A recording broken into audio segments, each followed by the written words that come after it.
Hello, guys. Welcome to another episode of the E-commerce Lab by Ecomcy, the place where all related to Amazon FBA, product level, and e-commerce. My name is Vincenzo Toscano, founder and CEO of Ecomcy, and today we bring another special guest. His name is Paul, and he's the co-founder and CEO of Merchant Spring, which I will say is one of the top solutions out there when it comes to really understanding the analytics and the reporting behind your Amazon business and even e-commerce in general. I was talking to Paul before going live about, how much Amazon sellers struggle to really understand where their money is going realistically. Some sellers see a huge revenue on their Amazon app in their phone. Then when they dig further, they realize they're actually in red. And the reality is because most of them don't really understand how to properly understand the analytics in terms of the finances. So that's what we're going to be talking about, some of the things that you should be aware of, and how actually fees are also changing in the Amazon space, of course, because this is something that a lot of sellers are not aware of, and it's definitely impacting the net profitability. So Paul, welcome to the show once again. How you doing, my friend? Yeah, it's great to be here, Vincenzo. I know you're a busy guy, so I thank you for the opportunity. I think our last podcast is well over 2 years ago, so Wow, yeah, it's man, great to be crazy. back. Great to be back, man.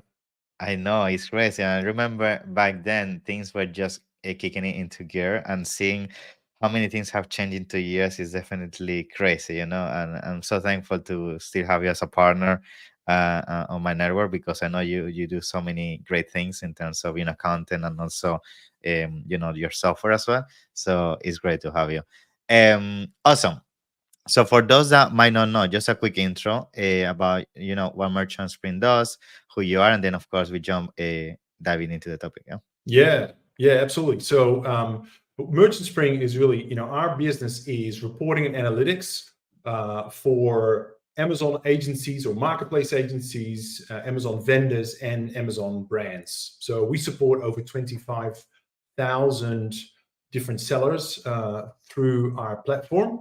And really what we try and do is save all of our customers a whole lot of time by bringing all of the analytics together in a very intuitive way, without having to do and get a little bit technical here, but without having to do data pipelines or Google Data Studio configuration, all that sort of work that there's lots of setup cost involved and ongoing cost.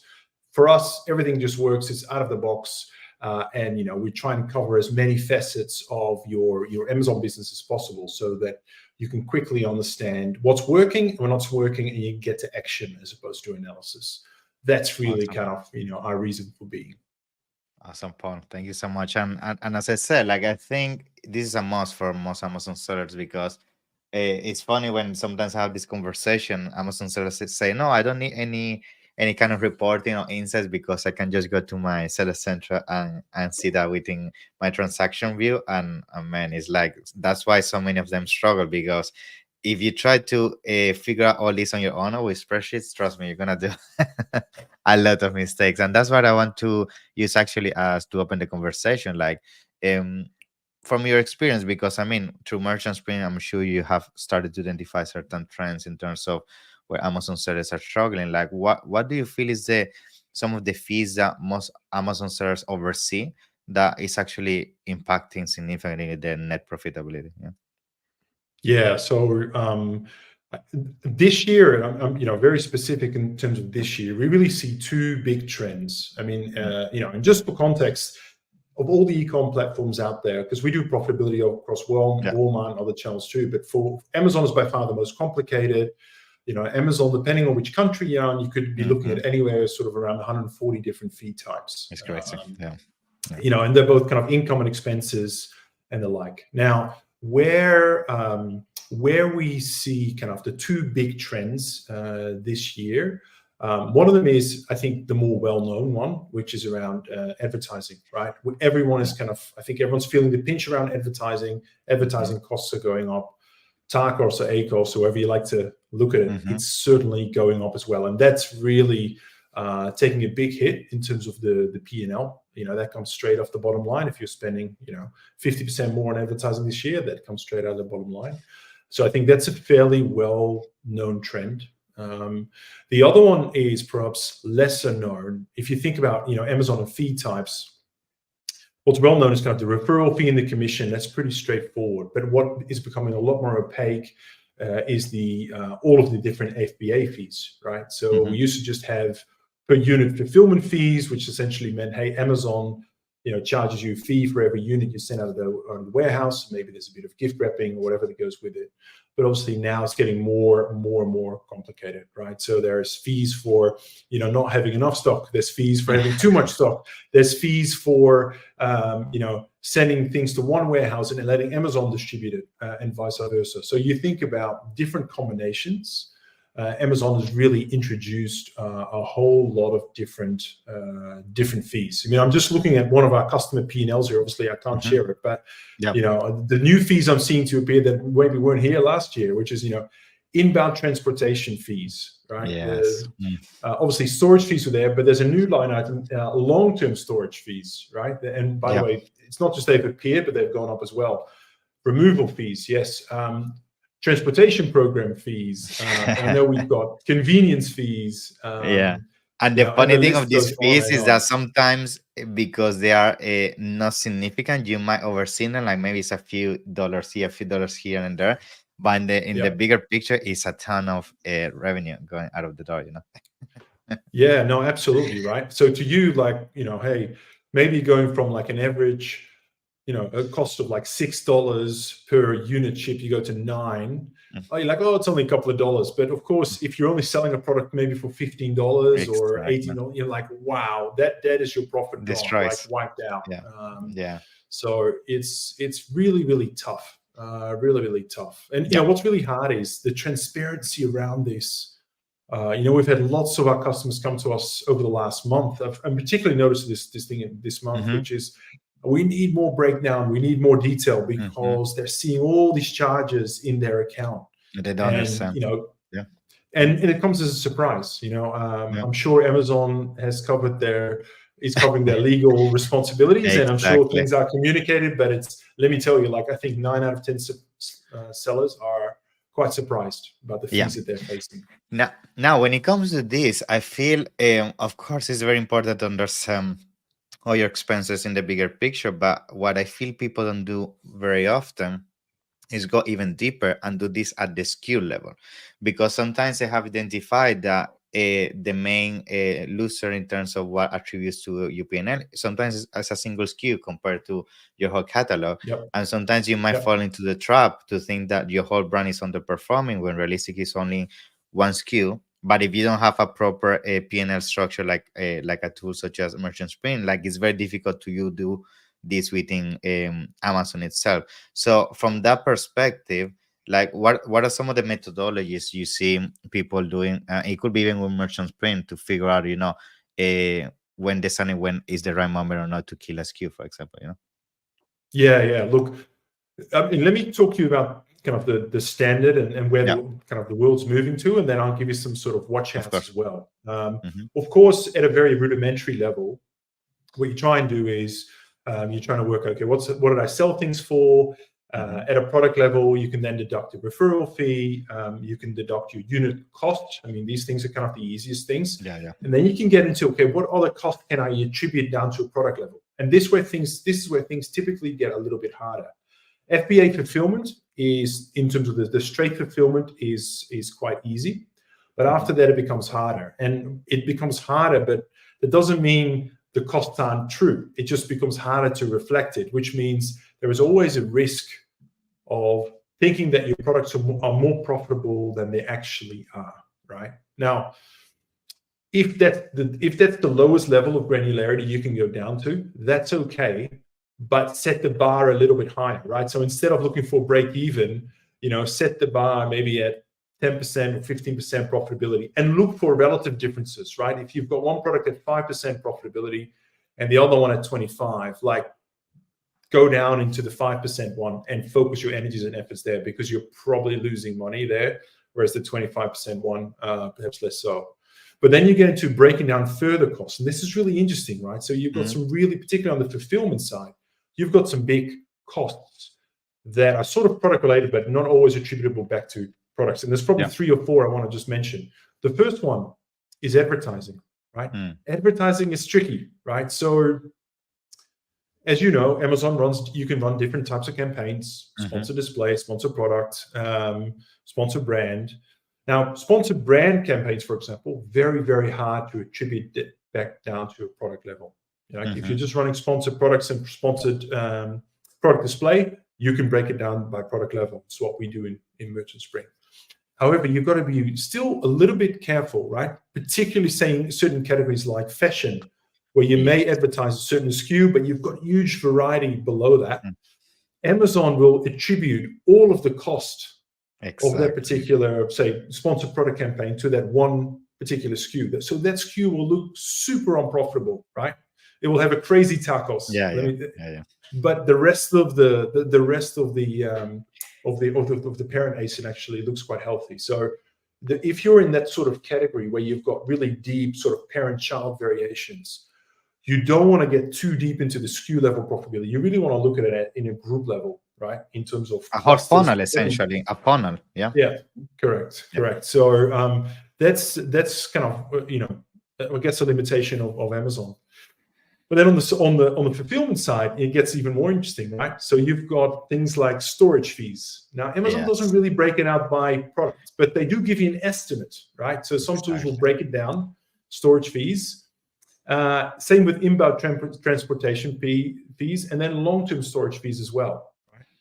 Different tools will do it differently. Even things like Amazon's own SKU economics tool it's a little bit odd because it will break down all of the inbound. If you look at the P&L, it will break down the inbound costs down to product, but not the storage costs, which is kind of weird because typically the storage cost is much larger than the inbound cost, right? I think this is an evolving space. I think, but when we get to, say, the end of this year, I think a lot of tools, us included, will have full SKU level profitability, and we'll try and break down as much of the costs down to a product level, including things like reimbursements and returns and all that. But right now, it feels like everyone is in a transition space.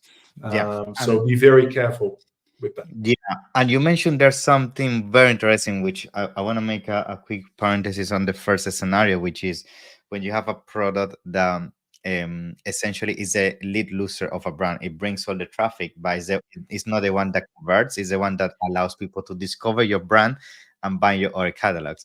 And the reason why this is super interesting is because we started using Amazon Marketing Cloud for this. And now you're able to identify those touch points, right? Which before it was pretty much impossible.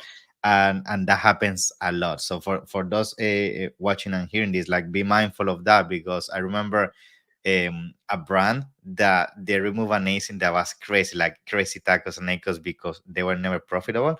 And unfortunately, after doing that, the revenue had a huge dip because that ASIN was the one bringing all the awareness. So you have to be very careful. And it's good that you made a highlight on that. And on the second part, to conclude as well, you mentioned finding economics at the SKU level is difficult. But for those watching and hearing this episode right now, let's say somebody maybe don't have a tool right now and they're really struggling to figure out this cost. Do you recommend maybe just creating an average, like taking the total cost and dividing among your SKUs? Or what is I know it's not accurate, but at least so you have some understanding, like what do you recommend sellers to do in this case? Are you talking about your own unit costs? Exactly. Not the unit cost, but the cost involved with the Amazon inbound storage and everything. Like, if you struggle to do at the SKU level, is there some advice or tip you recommend to come up with a baseline for your product? Yeah, sure. I think what's really useful is just to understand a little bit of how roughly what are the drivers of cost, right? So referral fees or commissions in layman's speak, it's always a percentage, right? So you can do it if you're building a quick model, it's typically based on percentage. So you could look at the referral fees for your category, you can work it out. It's really easy. I don't know, 15%, whatever it might be, depending on the category. When it comes to fulfillment, never use a percentage, right? Because you'll invariably get it wrong. Fulfillment is always based on pretty much on a unit basis, right? So it's a variable that has a different driver.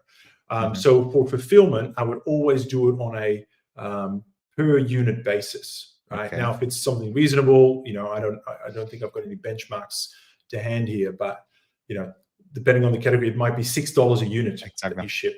right? Yeah. Yeah, you Or, might, you know, because I guess what I'm sure some people might have as a question is like, we know the referral fee is 15%, and FBA fee sometimes is another 10-15% on top of that. But let's say for the fees we are talking, the inbound and all of that, is there maybe a baseline that you might say, okay, always consider 3% of cost of sale, plus or minus? You see what I mean? Is there some bandwidth you have figured out? If not, I mean, and just curious. It's actually no, like we have not, because it really depends on the big driver of it is actually your average sale price, right? So if your average sale, what's interesting, it's, you know, Amazon doesn't care how much you sell things for based, you know, in terms of determining the shipping cost, right? So it could be exactly the same cost shipping a $50 product or a $20 product, and that's where, or one is super profitable and the other is not. So it's really hard to get a percentage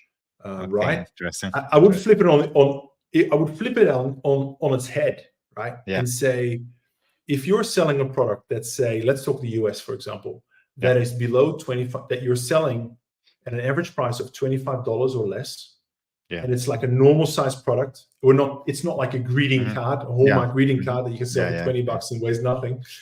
It's like a normal size product, like a water bottle or whatever. Be very careful, because you're probably marginally profitable. Like, you're probably spending $10 a unit on FBA fees and everything else, right? And then if you subtract your costs plus your advertising cost, and then you think about, well, this is not really a repeatable product. I'm not getting like a lifetime value here. If you're gonna make $2 per sale, what's the point? Yeah. That's it. That's it. So, awesome. Now, in terms of fees as well, another thing I wanted to ask you, like, how, from your experience, this might have an impact in terms of seasonality, because we know seasonality can also play a role here, right? Especially when you try to come up with a cash flow plan for your brand, it could be complex to figure out, you know, how fees fluctuate across the year, because they do in terms of storage and all of that.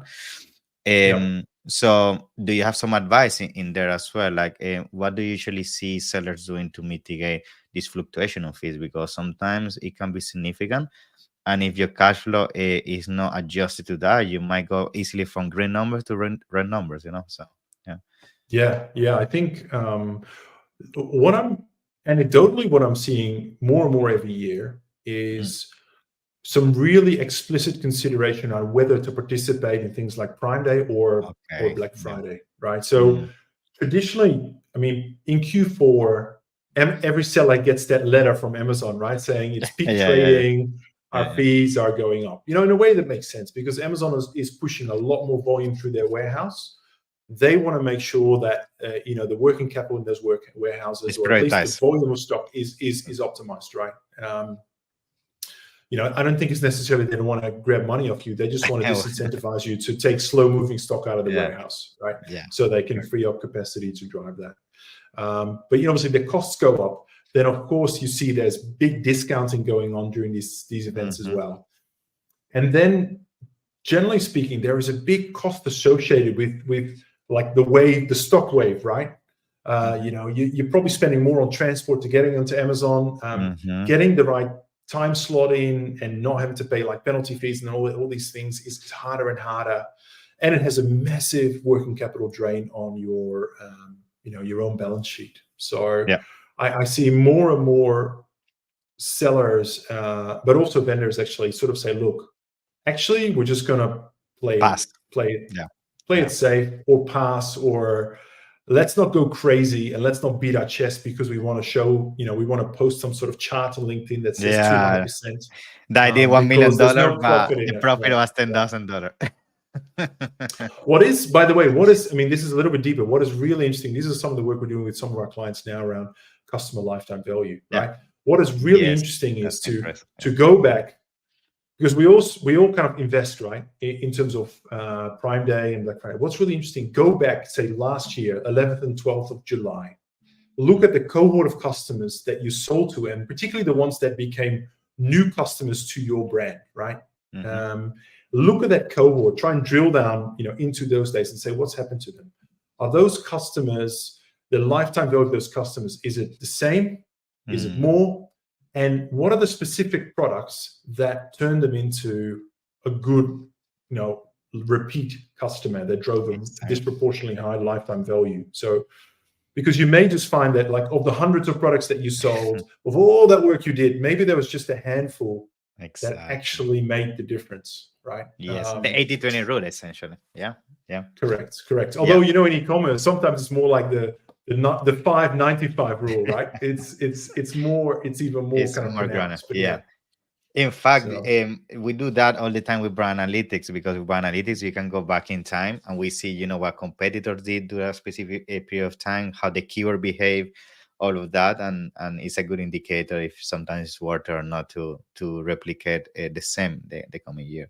Now, you mentioned something, lifetime value, and I have to be honest with you. I feel that's the direction Amazon is going, because the way how expensive it's getting to have customer acquisition, the days of only focusing on tacos and ACOS, I feel is becoming, unfortunately, the wrong way of seeing your business, because sometimes tacos and ACOS is just a top of the surface metric. It could be just how much it costs you to actually acquire the client. But if you have like a supplement brand or typical brand that has accessories around your ecosystem, where you actually make the money is in the lifetime value. And we actually saw in the US how Amazon just released this new dashboard called the Customer Loyalty one, which now shows you how the lifetime value is changing period after time, the repeat purchase behavior, and new to brands metrics. So I feel now Amazon is going more the direction of giving us metrics that have to do with actually running a proper brand, that focusing only flipping products, like the all private label, which is just get the product from China, flip it and make some quick cash. So being said that, like, how do you feel also that is going to affect the way we see the analytics and do reporting on Amazon? Because I feel lifetime value as of now is very difficult to figure out on your own, because Amazon doesn't really break down this figure for you. You have to do some crazy macros and everything. So what's your take on that? Yeah. Well, first of all, I've got good news coming for you, because I like that. In a few days, we're switching it on for not just Amazon, but actually for Walmart and all the other channels we provide analytics for, which is going to be great. I think it's definitely going there. So my cynical view here, right? Let me give you two different perspectives. My cynical view is everyone's complaining to Amazon that advertising costs are going up, and by repositioning the whole argument as a lifetime value thing, right? Saying don't look at the first sale, look at the lifetime value of the customer. Is a way for Amazon to justify you to spend even more advertising dollars, right? It's 30-50% tacos. It's not so bad, because the customer's you're gonna make money in 10 years. So in a way, and there's a reason why Amazon is building these tools. They are they're positioning the argument for you to spend more on advertising dollars. That's the kind of cynical view. The kind of the glass half full view is actually they're kind of right. Yeah. I think in the past we've made the wrong decisions by going, well, I mean, we're doing this. We're having a look at one of our customers, which is a well-known beauty brand in the US, right? Their tacos is running pretty high, probably 50-60%, and on that first purchase, they're losing money, right? Yeah. But we know that every customer comes back at least 5 times over a period of 2 years, right? Exactly. And these are $40-50 products. So the lifetime value of these customers is sitting close to the $200. Exactly. Right? Yeah. And if you then look at 50% of 40, so we spend $20 per customer to then acquire $200 of revenue. It's worth it, yeah. It's as a true tacos, 10% doesn't look so bad, right? So I think it definitely makes sense in certain categories where there's repeat purchases. But hey, if you're selling furniture, right, or washing machines, or something where the concept of repeat purchase really is nonsense, right? Don't fall into the trap of being told by your agency that don't worry about the 50% tacos. It's the lifetime value, right? They're gonna buy another fridge in 15 years, so let's wait. If they have to buy another fridge in like 2 years' time, they probably won't buy your fridge, right? So that's correct. That's very good, very good. Now, to start concluding, I will say because it's a question I get all the time as well when it comes to really, auditing your business to see how it's going on a weekly basis, on a monthly basis. There are so many KPIs nowadays, and it's difficult. You get sometimes confused about, is my business growing, is my business shrinking? And we already been mentioning a couple of them as an example. But given that Merchant Sprint, you guys offer so many insights for businesses, have you identified a high level, what are some of the KPIs, or maybe besides KPIs, methodologies you should be implementing on a weekly basis or monthly basis to make sure that you're going the right direction in terms of maybe not overpaying certain things, or you're bringing your business not shrinking, it's expanding? Is there some tips you can give to start concluding? Yeah, sure.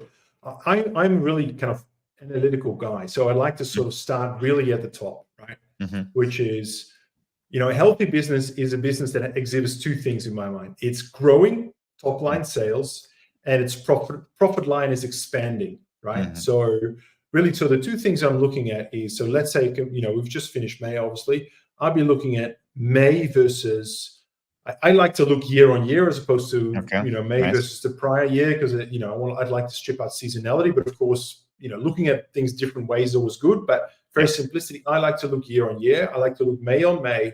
I look at, is my sales grown? Has my profit expanded, right? Mm-hmm. And I want to drill down to each of those. So if my sales hasn't grown, or hasn't grown to the extent that I would have liked, then I'd like to drill down. And Amazon is a SKU by SKU proposition, or an ASIN by ASIN proposition, right? Because the basket is so small. So then I would like to look at, okay, where did I get this? Where did the sales volume come out of? So which of my ASINs were really underperforming, right? Okay. Second step. The third step, I'm then going to, okay, is this a traffic issue, right? Fewer people landing on the page, or is this a conversion issue, right? And then from there, you can go, right, is the traffic organic or paid, or is it if it's a conversion issue, is it a buy box issue, or, an on-page conversion issue? So you can sort of just very methodically dissect it down. Start at the top, sales, traffic, conversion, and work your way down. And very quickly, you'll be able to get to, right, there's a red flag here, and it's not working. And therefore, the action is, okay, I need to revise my campaign, or, I've noticed that Amazon has reclassified my product into the wrong browse node. And all of a sudden, I've noticed that my BSR that used to be 10, I'm now sitting in a different category, and it's like 600, like things like that. But then, of course, sales is in a way just a vanity metric, right? The only reason we care about sales is because if the sales are good and the profit holds, we're going to get more money in our bank account. So then the second bit, to your point, is I like to look at the full P&L this year versus the P&L last year, and at least at a basic level go, right, if my margin went down, where did it come from? Oh, my returns have gone up. Okay, that's a problem. I need to look down. Oh, or maybe my average price point is a little bit less, right, than last year. Or, right now you'll definitely see fulfillment fees up down there. So I'd like to sort of look at it at a macro level, and then I'll tackle each of them individually, right? Which is, okay, at a product by product level, like we were saying before, where are the opportunities and where can I improve? Sort of trying to tackle it systematically. Cool. Thank you, Paul. I mean, I think this conversation has been very insightful even for me. So I appreciate your time. And for those that might, really learn more about yourself and Merchant Sprint, because at the end of the day, all these things we've been talking about, tools such as Merchant Sprint can make it so much easier for you. So tell us a little bit about that. Yeah. So if anyone's listening or viewing this episode and want to get in touch, I'm pretty active on LinkedIn. So just drop me a message. Happy to chat to you there. Or head to our website. You can just book a demo, right? And it's just 3 of us, right? We're not a massive company. We've got about 16, 17 staff at the moment. Most of them are engineers. So, there's a bit of a family feel. You'll get to talk to me or some of my colleagues who would love to show you kind of how Merchant Sprint can help you in your business and help you grow in a profitable way. Awesome, Paul. So thank you so much. And for everybody watching and listening to this, I'm going to put all the information down in the notes. Other than that, Paul, I appreciate your time, and I can't wait to meet you soon at some of the upcoming events. Yeah, been a pleasure to have you here. Yeah, absolutely. Thank you so much, Vincenzo. Appreciate it. Take care.